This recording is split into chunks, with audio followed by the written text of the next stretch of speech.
싫어 이러니까 어머니가 뭐라고 하셨냐면 야 이 녀석아 네가 그래도 자인사관이다 이렇게 하셨다는 말씀이 생각나요. 교회 가기가 굉장히 여러분 싫으시다면 힘이 들으시다면 우리가 어떻게 하면 교회 오는 것이 기쁘고 즐거운 마음으로 올 수 있게 할 수 있을까 노력을 해야 될 것 같아요. 어린 아이들에게 그렇게 정말 중요한 것 같아요. 교회 오는 게 얼마나 기쁘고 즐거운 일이 것인가 어릴 적부터 우리가 관심을 더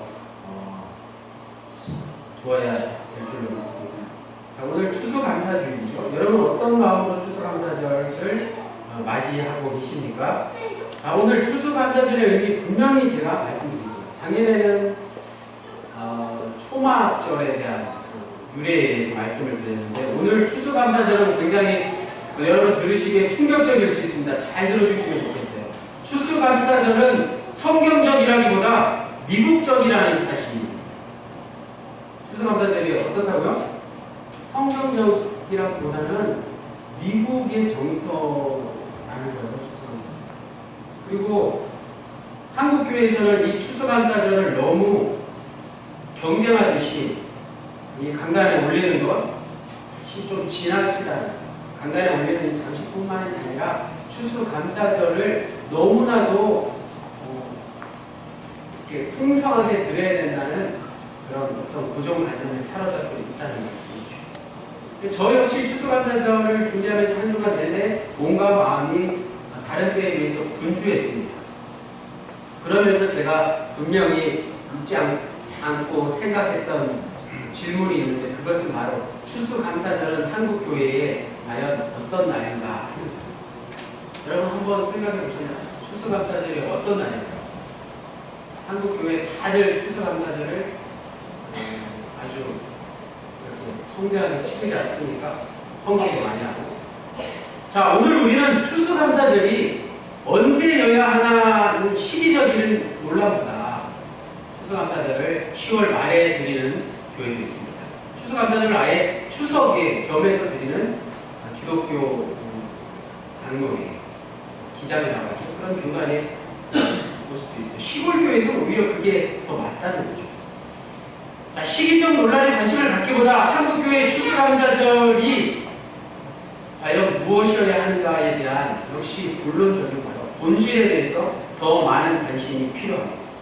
한국교회의 추수감사절 시기가 미국 선교사들의 영향을 받았기 때문에 초기 기독교 총회에서 기독교가 우리나라에 전해진 시기를 기념하기 위해서 한국교회에서는 지금까지 이 절기를 지키고 있다는 것 여러분 알고 계셨나요? 그런 역사적인 기록들이 공식 문헌들에서 분명히 찾아볼 수 있다는 것입니다. 자, 우리나라가 한국교회가 미국의 영향을 받은 게 어디 이것뿐이겠습니까마는 한마디로 우리나라의 추수감사절은 추수감사절이라는 것보다 복음전례 기념일 이 더 맞다는 거예요. 그 의견에 저는 개인적으로 동의합니다.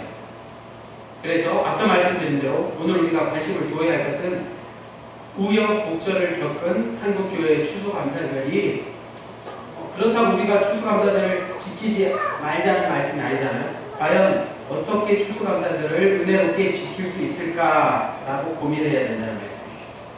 개인적으로 저는 그 대답을 교회력에서 찾아보았습니다. 저 게시판에 교회력이 항상 이렇게 소개되어 있습니다. 매주 설교 부분과 다음 주 설교 부분을 여러분 관심을 가지시고 찾아보시면 좋겠어요. 11월은 교회력이 끝나는 날이라고 제가 말씀드렸죠. 그래서 12월이 되면 새로운 교회력과 성서 일과 성경 본문이 시작되는 대림절을 맞이하게 됩니다. 교회력이 좀 몇 가지 종류가 있는데 제가 가지고 있는 교회력 성서 일과에 보면 자세히 보니까 추수감사절 본문이 따로 배려되어 있긴 하지만 기독교 교회사의 입장에서 볼 때 11월 셋째 주일은 추수감사절의 의미보다 성령 강림주일 23 제23주 또는 창조절 제12주 이의 의미가 더 존재하는 사실입니다. 자, 뒤에 한번 보세요. 추수감사절, 성서일과보다 성령강림절, 창조절, 본문, 말씀이 먼저 기록되어 있습니다. 소개되어 있습니다. 11월 셋째 주일은 그저 성령강림절 혹은 창조절의 끝자락에 놓여 있다는 사실입니다. 즉 오늘 우리가 정한 성서 본문도 감사에 대한 주제를 다룬 추수감사절에 대한 내용이라기보다는 정말 마지막 때 예수님의 재림에 대한 내용이 먼저라는 사실을 우리는 기억해야 할 것입니다. 그래서 11월 셋째 주일 창조절 끝자락에 우리가 나누는 본문은 주로 이런 말씀이에요. 누가복음 21장 6절 말씀. 돌 하나도 돌 위에 남지 않고 다 무너뜨려지리라. 예수님께서 예루살렘 성전을 향해서 하신 말씀이잖아요. 그 말씀의 본문의 의미를 이 시기에 교회 사학, 지금까지 기독교가 역사적으로 오늘에 이르기까지 나누어온 주된 말씀은 그런 말씀이에요. 시기적으로 맞지 않습니까? 교회력이 이제 끝나는 시기에 우리는 종말에 더 관심을 가져야 한다는 말씀입니다. 그래서 오늘 본문 데살로니가후서 3장 6절에서 13절까지의 말씀은 감사절에 대한 본문이 아닙니다. 감사라는 단어가 나오지 않습니다. 창조절 마지막에 해당하는 본문으로 그 내용을 우리가 묵상해 볼 수 있기를 원합니다. 그 내용은 반복해서 말씀을 드리는 대로 마지막 때에 그리스도인들이 어떻게 살아야 할 것인가, 성도의 삶에 대해서 이야기하고 있다는 사실입니다. 본문 내용을 우리가 어떻게 받아들여야 할 것인가, 마지막 때에 이제 내일 예수님께서 오신다는 그 생각을 가지고 마지막 영원의 추수 때에 예수님께서 직접 저와 여러분에게 들려주시는 말씀으로 기억할 수 있기를 원합니다. 첫 번째, 배운 대로 행합시다. 이것입니다. 따라해볼까요? 배운 대로 행합시다. 6절 말씀이 그것입니다. 형제들아, 우리 주 예수 그리스도의 이름으로 너희를 명하노니 게으르게 행하고 우리에게서 받은 전통대로 행하지 아니하는 모든 형제에게서 떠나라. 바울은 자신에게 배운 대로 행하지 않은 모든 형제들에게서 떠나라고 말씀하고 있습니다. 거짓 교사들이겠죠. 이 말씀은 데살로니가 교인들 중에 일부가 바르지 못한 종말론에 사로잡혀서 주님의 재림을 오해했으니 모든 일을 그만두고 게으르게 행하고 사도 바울의 가르친 대로 행하지 않았다는 사실을 잘 말해주고 있습니다. 데살로니가 교회 성도들 뿐일까요? 오늘 우리가 어떨까? 오늘 우리의 모습이 어떨까? 생각해 보십시오. 믿음은 들음에서 나는 게 맞지만 좋은 말씀을 아무리 많이 들었다고 한들 온전한 그리스도인이 되는 것은 아닙니다. 들은 대로, 배운 대로 삶을 사는 사람만이 진정한 그리스도인이 된다는 사실입니다. 야고보서 1장 23절로 25절에 누구든지 말씀을 듣고 행하지 아니하면 그는 거울로 자기의 생긴 얼굴을 보는 사람과 같아서 제 자신을 보고 가서 그 모습이 어떠한지를 곧 잊어버리거니와 자유롭게 하는 온전한 율법을 들여다보고 있는 자는 듣고 잊어버리는 자가 아니요 실천하는 자니 이 사람은 그 행하는 일에 복을 받으리라. 배운 대로 행합시다. 그것이 참된 신앙을 가진 성도의 삶이라는 사실입니다. 두 번째는 스스로 본을 보입시다.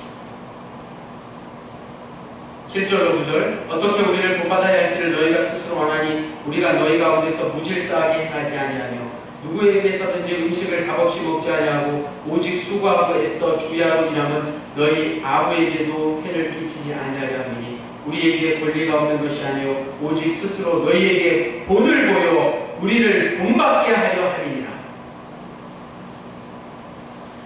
바울은 데살로니가 교인들에게 무질서하게 행하지 말라고 권면하면서 자신을 내어놓았습니다. 자신이 데살로니가에 있을 때의 이야기를 꺼냅니다. 그것은 자신은 아무에게도 피해를 끼치지 않기 위해서 주야로 일하며 대가를 받을 권리를 포기했다는 것입니다. 자기의 권리를 포기할 수 있었던 이유는 사도 바울이 데살로니가 교인들에게 스스로 본을 보이기 위해서였다는 것이죠. 남을 위해서, 나에게 본이 되기 위해서 여러분 자신을 희생할 때가 필요하지 않습니까? 그리스도인들의 삶은 독특하거나 신기한 것에 있는 게 아닙니다. 지극히 매우 단순한 것에 있습니다. 주님을 따라가는 것이죠. 무작정 따라가는 것이죠. 오리 새끼들이 어미 오리를 졸졸졸졸 따라가는 거죠. 어린 양들이 목자 뒤만을 따라가는 거죠. 어린 우리 영인이가 엄마 뒤를 따라다니죠. 우리의 목자 되신 예수 그리스도께서 보이신 삶을 그대로 본받아 따라가는 삶, 매우 단순한 삶이죠. 따르는 삶입니다. 놀라운 사실이 숨겨져 있죠. 그렇게 하면, 주님만을 따라가면 우리 뒤에 오는 이들도 스스로 본을 받아 우리 길을 따라오게 될 것이라는 사실. 내가 부모에게 효도하는 게 내 자녀에게 가장 큰 본을 보이는 것 아니겠습니까? 세 번째, 책임을 다하고 조용히 일합시다. 10절로 12절 말씀, 우리가 너희와 함께 있을 때에도 너희에게 명하기를 누구든지 일하기 싫어하거든 먹지도 말게 하라 하였더니, 우리가 들은즉 너희 가운데 게으르게 행하는 도무지 일하지 아니하고 일을 만들기만 하는 자들이 있다 하니, 이런 자들에게 우리가 명하고 주 예수 그리스도 안에서 권하기를 조용히 일하여 자기 양식을 먹으라. 자, 앞에 말씀에서도 나오고 지금 읽은 말씀에서도 일이라는 단어가 나와요. 이 일이란 무엇일까요? 사역을 말하는 거예요. 우리의 사명을 감당하는 것을 말하는 것이죠. 그리고 게으른 자, 주의 일에, 사명에, 사역에 게으른 자를 말하는 것이죠. 해석할 수 있습니다. 바울은 당시 주님의 재림만을 기다리며 아무 일도 하지 않는 게으른 자들에게 대놓고 직접적으로 일하기 싫은 자는 먹지도 말라, 이렇게 이야기한 것은 아닙니다. 일하지 않고 게으른 저 주님을 믿지 않는 세상 사람들을 향해서 한 말이 아니라는 겁니다. 데살로니가 교인들에게 먼저 이 일을 이야기했다는 게 중요합니다. 성도들에게. 그 중에는 일을 잘하고 있는 사람도 분명히 있었겠죠. 그들에게 하신 말씀이에요. 이 말씀은 너무나 유명해서 세상 사람들도 너무 자주 쓰는 말 아닙니까? 일하기 싫은 자는 먹지도 말라. 누구나 하는 말이죠. 자, 이 말씀은 바울이 당사자들에게 직접 먹지 말라고 명령한 것이 결코 아니고 교인들에게, 성도들에게 먼저 이야기했다는 사실이 중요합니다. 교인들이 게으른 자들에게 가서 음식을 제공함으로써 그 게으른 자들이 계속 그런 생활 태도를 유지하지 못하도록 먼저 성도들에게, 교인들에게 권면한 말씀이라는 게 중요합니다. 무엇을 말하는 것일까요? 바울은 예수 그리스도 안에서 권면하기를 일에 대해서, 세상 일에 대해서 권면한 것이 아니라 주님의 일, 사역, 사명에 대해서 권면했다는 사실입니다. 부연 설명하자면 우리가 분명히 경계해야 할 것은 일의 나태함이 아니라 신앙의 나태함이라는 사실입니다. 일을 계획하는 사람은 우리가 얼마나 윽박지르고 나무라고 마음이 막 안타깝습니까? 우리가 분명히 경계해야 할 것은 일의 나태함이라기보다 신앙의 나태함이라는 사실입니다. 현대사회에서 일을 배우게 하는 것도 문제지만 모든 일에 과욕을 누리는 것이 더 큰 문제가 되었습니다. 그런데 그것보다 훨씬 더 큰 문제는 신앙의 나태함인데 아무도 관심을 두거나 문제 삼지 않는다는 것이죠. 신앙의 나태함은 그리스도인들이 가장 분명히 경계해야 할 것임에도 불구하고 별로 문제를 삼지 않을 뿐더러 욕심을 부리지도 않는다는 게 가장 큰 문제라는 사실. 신앙이 나타난 말입니다. 자, 마지막 13절 다 같이 읽겠습니다. 데살로니가후서 2장 13절 시작. 형제들아 너희는 선을 행하다가 낙심하지 말라. 어떤 상황 속에서도 선을 행합시다.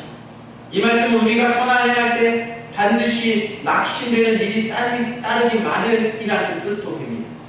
열심히 섬겼는데 돌아오는 것이 아름답지 않을 때 낙심해서 다시는 선을 행하기가 겁이 날 때가 있지 않습니까?